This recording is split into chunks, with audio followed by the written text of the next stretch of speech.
Alam selalu menyediakan berjuta manfaat bagi masyarakat yang tinggal di sekitarnya. Seperti halnya di Kampung Rerebe, Kecamatan Tripe Jaya. Desa yang terletak di sisi barat Kabupaten Gayo Lues ini memang dilimpahi perbukitan batuan yang mengandung kalsium tinggi atau biasa dikenal dengan batuan kapur.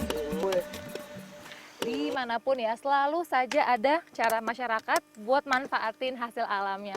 Seperti di sini, di Kecamatan Tripe Jaya, Gayo Lues, yang di sini terdapat puluhan hektar bukit kapur. Masyarakat tuh manfaatin kapur ini untuk banyak hal. Salah satunya untuk campuran bahan pewarna. Buruknya kemampuan batu kapur atau limestone dalam menahan air menjadikan lahan gamping ini hampir tak bisa ditanami. Hanya pohon jatilah yang mampu bertahan hidup dengan pengairan minim di lahan kapur. Jadi di sini mau ambil hasil bumi apapun itu harus diiringi dengan doa. Jadi biar berkah katanya, biar baik hasilnya. Indah sekali ya alunan nadanya ya. Batuan kapur kerap juga disebut sebagai batuan endapan.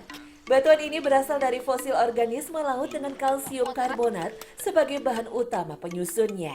Dengan proses pengendapan selama ribuan tahun tumpukan padat, batuan kapur ini membentuk kawasan perbukitan terjal dengan vegetasi yang khas di Gayo Lues.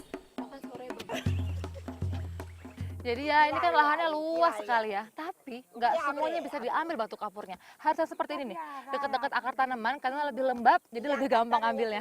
Nah ini hasil tambang kita udah siap diolah. Itu istilah untuk ini ada.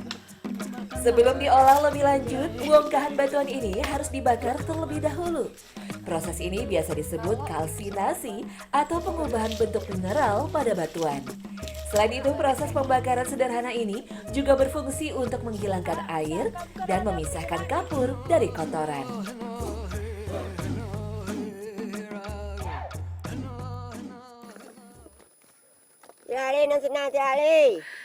Kalau di sini, kalau buat bakar batu kapur istilahnya ngipes namanya. Ngipes Sama ya. Dan menurut kepercayaan ini masyarakat orang di sini, ini untuk iya, orang Gayo Lues. hanya perempuan yang boleh melakukan ini. Kalau laki-laki bisa nggak jadi ya, Mak? Salah satu faktor yang mempercepat proses pembakaran atau ngipes adalah luas permukaan pada bongkahan batu kapur. Makin luas permukaannya, maka makin cepat panas tersebar. Oleh karena itu, sangat penting untuk memecah-mecah batu dalam ukuran yang cukup kecil sebelum proses ngipes dilakukan.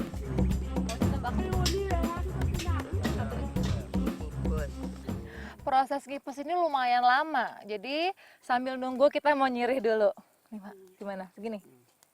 Taruh lagi? Segini bisa? Bisa. Gini, Mak? Tambahin pinang. Kampe terakhir kami belajar kami. Gua baku ngin kope. Kak gigi kope hani. Kak gigi. Kupuk dia kena asap sini kan kupuk gigi mati. Pahit.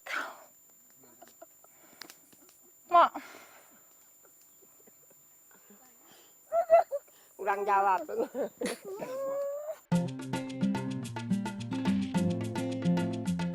Proses kalsinasi ini dapat berlangsung beberapa jam hingga 1 malam penuh. Dalam skala industri besar, bongkahan kapur yang dipanaskan sampai suhu 2400 derajat Celcius akan memancarkan energi cahaya. Bentuk pencahayaan ini dikenal sebagai cahaya kapur atau limelight dan digunakan secara luas dalam produksi teater sebelum penemuan penerangan oleh listrik. Anak dia jadi. ini yang tadi saya bilang kalau perempuan yang bikin proses ngipes itu berhasil. Tandanya apa? Nih, muncul serbuk-serbuk kapur putih bersih seperti ini nih. Nah ini kalau udah jadi serbuk seperti ini bisa dimanfaatkan. Jadi kapur sirih, jadi bahan cat. Tapi sekarang mau kita manfaatin buat tambahan bahan pewarna.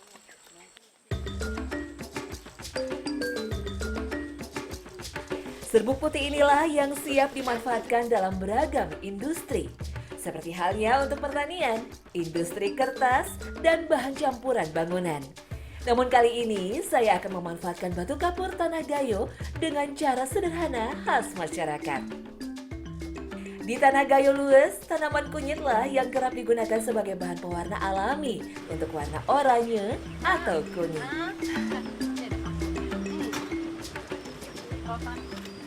Jadi ini kunyit memberi warna kuning yang nanti akan dicampur dengan serbuk-serbuk batuan kapur ini. Nanti direbus, kemudian dimasukin nih daun pandan keringnya. Jadi gunanya kapur ini selain untuk mencerahkan warna kuningnya, juga memberikan daya awet, lebih awet warna kuningnya nempel pada daun pandan. Saat dicampurkan ke dalam air, butiran kapur mengalami reaksi kimia membentuk struktur kristal yang kompleks.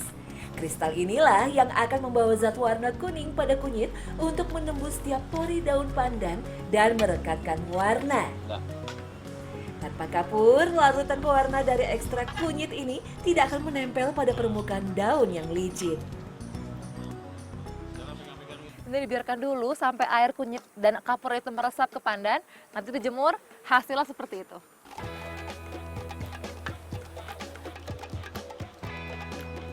Kegiatan nanyu atau menganyam memang menjadi keseharian bagi perempuan gayo yang telah dijalani turun-temurun.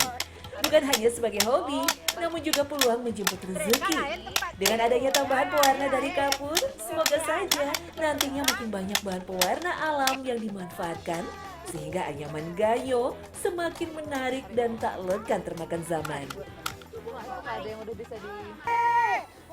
Ini nih hasil pewarnaannya. Saya pikir akan orange seperti warna kunyit, tapi ternyata nih bagus sekali. Kuning mengkilat malah cenderung seperti kuning metalik. Dengan dicampur sebagai bahan pewarna, nih tercipta kerajinan yang cantik. Tidak cuma bisa dipakai, tapi juga bisa jadi mata pencaharian baru buat ibu-ibu di sini.